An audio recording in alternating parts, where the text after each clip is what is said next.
Well, hello, Danny here for GameFront.com, and today I'm going to be looking at what are, in my opinion, the 5 best mods available for the original Sonic the Hedgehog on Steam Workshop. This is where modders can now upload their own ROM hacks officially. I've downloaded some mods already and I'm going to play them in order, and the first I'm going to play is called Moebius Evolution.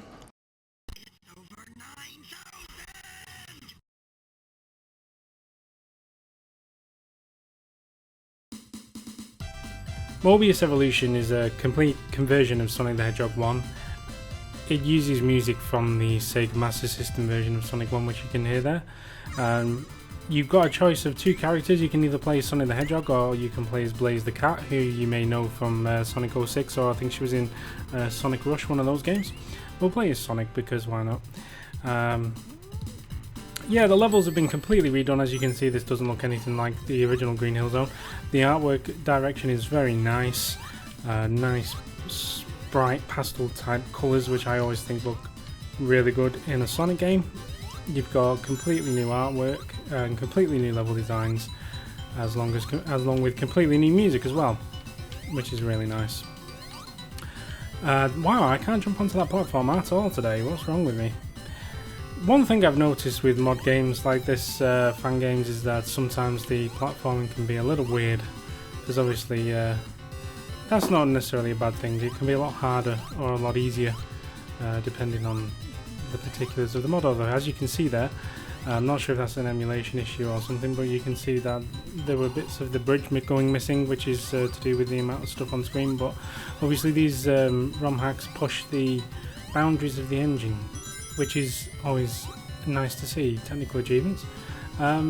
Yeah, this is really impressive. The spin dash has been added into the game. Of course, the spin dash wasn't in Sonic the Hedgehog 1.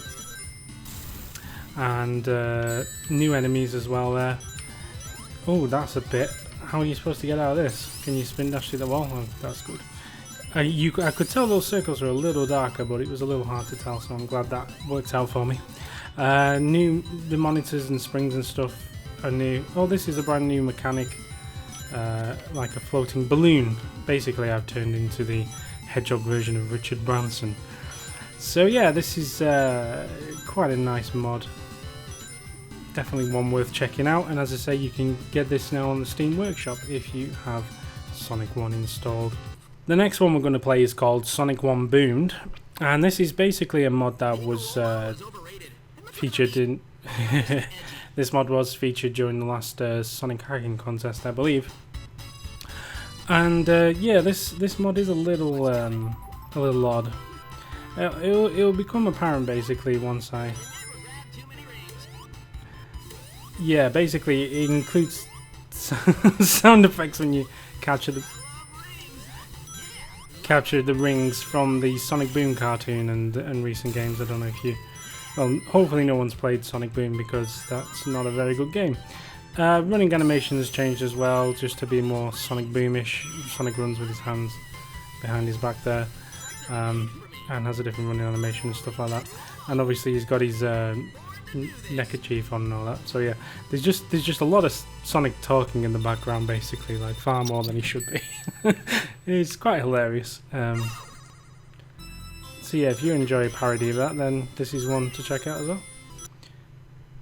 The next game I'm going to check out is Sonic 1 Megamix. This is a really famous mod for Sonic the Hedgehog 1. Probably one of the best ones out there, to be honest with you.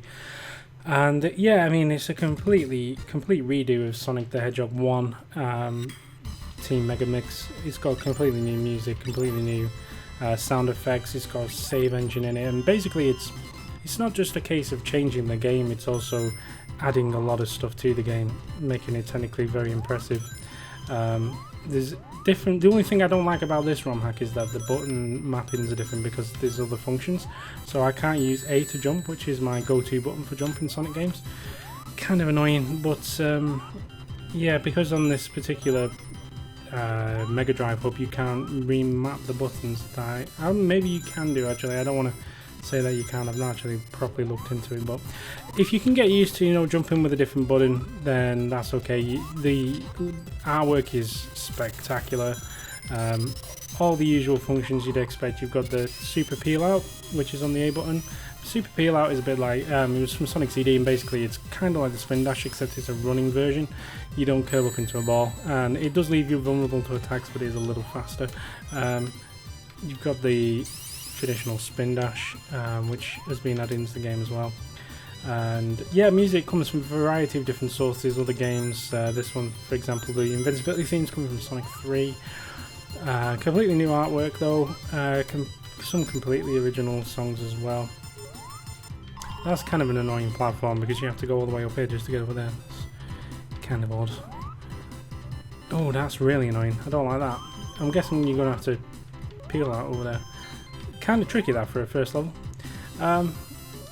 So yeah, definitely one to check out. Certainly one of the more higher quality ROM hacks that are out there on the Steam Workshop. So yeah, give Sonic 1 Megamix a try. Definitely worth checking out. The next mod is a fairly simple one, but it's one that everyone wanted as a child, so it's definitely one that has to make the list, and that's Knuckles in Sonic the Hedgehog 1. Wasn't available on the original version of Sonic 3 and Knuckles for some reason, I guess due to technical limitations. You could get Knuckles in Sonic 2, but you could never get him in Sonic 1 for some reason, but now you can thanks to the world of ROM hacking. So Knuckles finally comes to Sonic the Hedgehog 1, and it's been quite nicely done. There are reasons why Sonic Team didn't want to go with this originally, and it mostly has to do with palette problems. The way around this is that, as you can see, Knuckles' sprite is a little odd looking. The reds do look a little strange. It's something you can live with, but there are other oddities as well. For example, you may notice if you look at the ring spinning that there is a touch of red on them. There are other things that are the wrong colour, basically to accommodate for the fact that Knuckles is red and not blue. Basically, the way the Mega Drive works is that it shares colours with other items on something called a colour palette. The Mega Drive can only use a limited number of colours on screen at the same time, so obviously things have to share colours with other objects, and therefore anything that was using Sonic's blue colour is now using Knuckles' red colour, except obviously they've tried to accommodate for that by, you know, making Knuckles' socks purple there, and swapping what colours map to what parts of the sprite and things like that. So it is limited in that it, sorry, I shouldn't say it's limited. The damage of the change of colours is limited, so it is mostly fine. Just little oddities here and there. But yeah, if you've ever wanted to play through Knuckles in Sonic the Hedgehog 1, then this is definitely one worth getting. It's got all of Knuckles' features, such as the glide and all of that kind of stuff. You can climb up walls and things like that, so there aren't really any specific places that have been put in to explore, but you can try and, you know, explore new areas and get to places that would otherwise be very hard to get to. So yeah, definitely worth checking out, and that's Knuckles in Sonic 1. The final ROM hack that we're going to be taking a look at today is called Sonic the Hedgehog Never Stop Running, and basically what this allows you to do is run all the way through the game without there being any kind of break or between levels. There's also this added cutscene at the beginning, which is quite nice. It shows Robotnik running away with the animals in the capsule there. So yeah, I'm going to basically show you this as quickly as I can, because obviously I need to get through the first act of Green Hill Zone, but thankfully Green Hill Zone Act 1 isn't very long.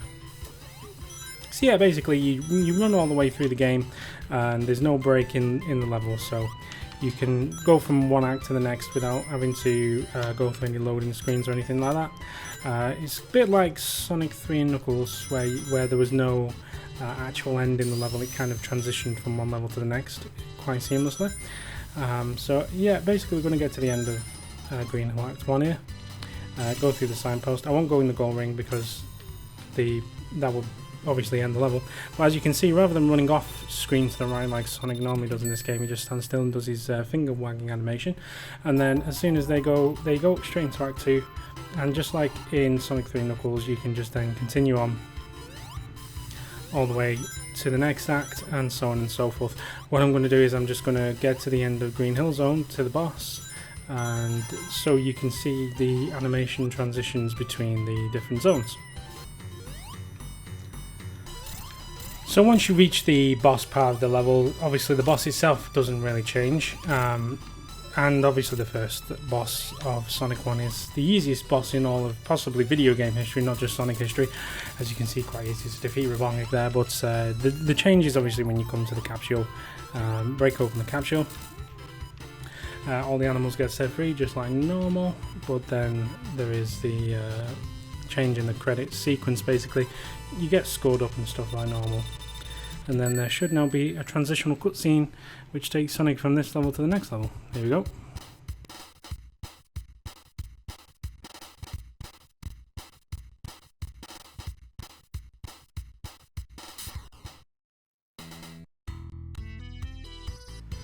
So yeah, that's a pretty neat little thing. It just adds a little bit more continuity, a little bit of flow to the game, which was missing before and that Sonic 3 and Knuckles had. So this is Marble Zone, and it's the worst zone in Sonic history in my opinion. That may be a controversial opinion, but still.